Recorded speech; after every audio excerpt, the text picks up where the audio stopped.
And I just took all the classes that were involving film, one political science class, an acting class, and then I was like, well, that's all I want to know, and I left.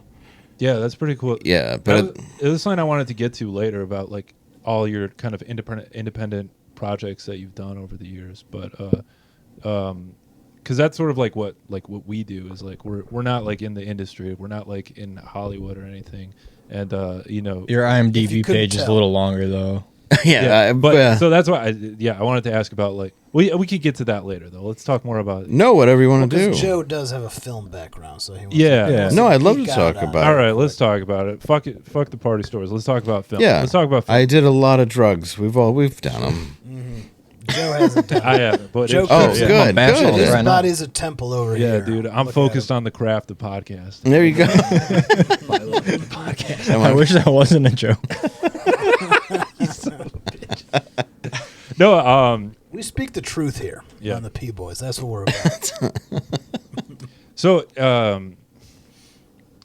because you've been in like the Hollywood system, sort of, but you're all like, because you're on like TV, you're on all like the big shows, but then also you like do shit like on your own, and you put out like your Did like you ever your fuck own Harvey show. Weinstein? Yeah, yeah. Well, I didn't fuck him, but I watched him shower, and then I let him come on me. Okay. Yeah. I guess Which then he didn't give me any roles.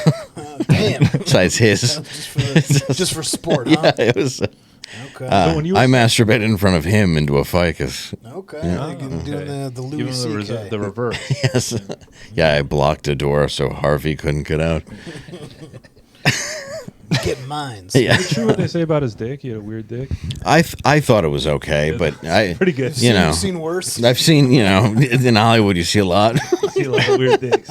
Do you have a weird dick? I mean, I don't know if it's weird. Overly circumcised is, beauty's in the eye of the beholder. Sure. So it's tough to say, really. Off a little too much. Yeah, a little too much off the top, but some say it's unique. Okay. It's like a high top fade. Your mom said it was unique. No, she left the second she saw it.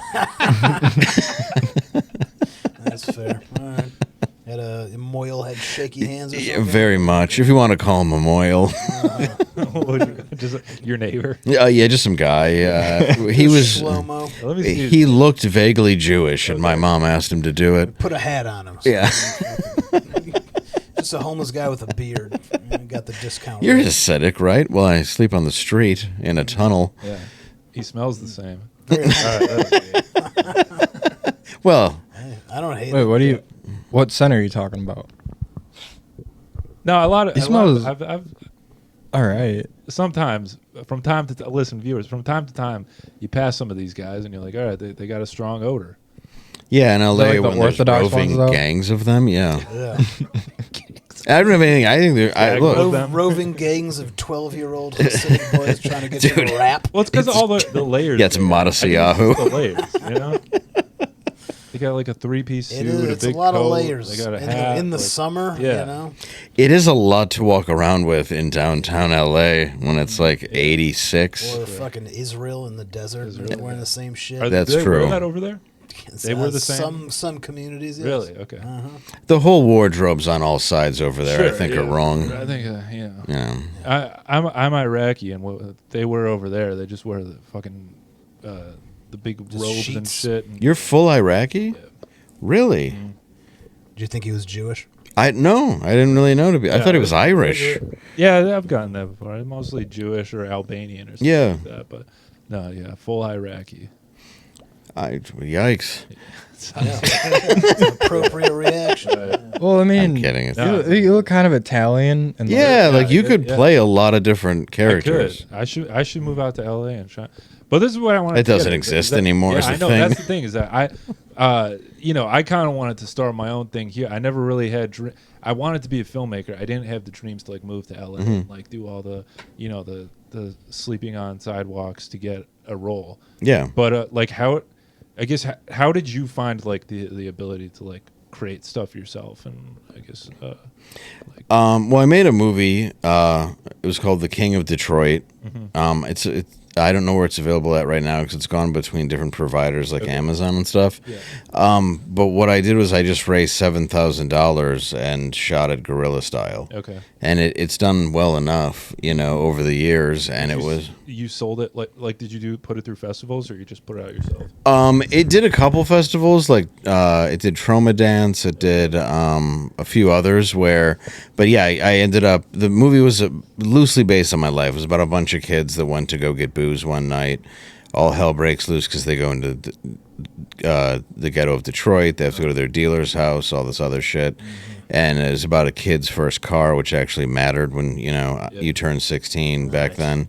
So I kind of just incorporated a bunch of stories I had heard, and then I had a couple people tell stories in it that were real people telling real stories, then I incorporated into the film. Okay. So I just did it. Like, it was just a matter of, like, okay, I have $7,000. I have to buy a LeBaron. I have to destroy the LeBaron. I have to get all these people in a backyard. I have to do that. So I just found people that were willing to work just to create a project. Yeah. And for $7,000, we made a movie. And I think it just has to be, you can do it. And I think now, that was 2013. Now you have so many ways to do it. You really just need a laptop and a camera. Yeah. If you're willing to go around SAG, which you can, you can really guerrilla film make almost anything. Like, now it's easier to make a movie than ever. And like, you don't need, if you want to crowdfund, that's fine. If you want to get funding, that helps too. If you want to get sponsors, that helps. But I think it's just about doing it. Like, wanting to and then actually taking the action to do it is the only difference. Like, you're just standing in the way of yourself. Yeah. And that's what I found with that, where I was like, well, I just want to make this, so I'll make it. Like, we did some shorts. I had done a lot of sketches, a lot of sketch writing. I was with Second City, and then I was with various improv troupes and doing stand-up. So I had made shit and done stuff on TV, but I like making my own stuff, and more than anything. And that's what I think. I don't know if that's what you want to do. I would just figure out a way to do it. Okay. Oh, that's good advice. I like that. All right. Yeah. Put me in, coach. No, like, Well, yeah, I mean, there's no reason to wait for Hollywood to go. Yeah, for sure. You can do, because they're not going to. And I mean, maybe they will. I don't mean it like that. No, But you gotta I prove don't- yourself but first. Also, though. yeah, I don't really want to. Like, I don't want someone to like come and like. I don't like the idea of like any of our projects getting like meddled with, or like, have some outside source that like I feel that like feels pressure to like make profit off of like our comedy. Yeah, like my thing was, I had moved to LA and I was writing for the reincarnation, or about to, the reincarnation of In Living Color.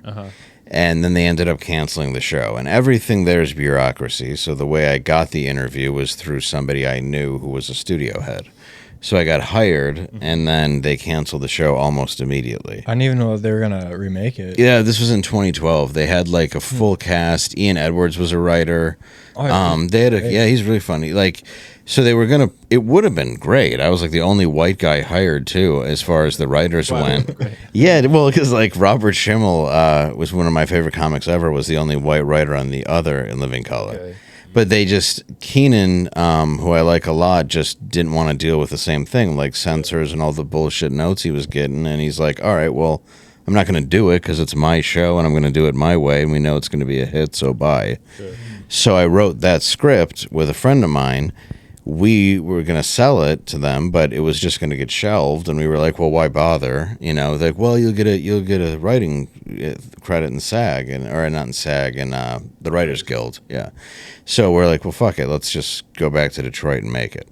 Yeah. And that's what I think's so cool about now is you don't know what's going to work. You don't know what's going to hit. Everything, dude, any of this stuff can blow up at any time or completely not work. And that's kind of what's fun about it. You don't know. Yeah. Yeah, and then if you did pitch it and like it did just get shelved, like there is always the risk that like your idea just gets like taken and like played off of, because like that's big in Hollywood, right? Constantly. Yeah, because there's always like themes of like movies that are like similar to each other, like all coming out at the same time.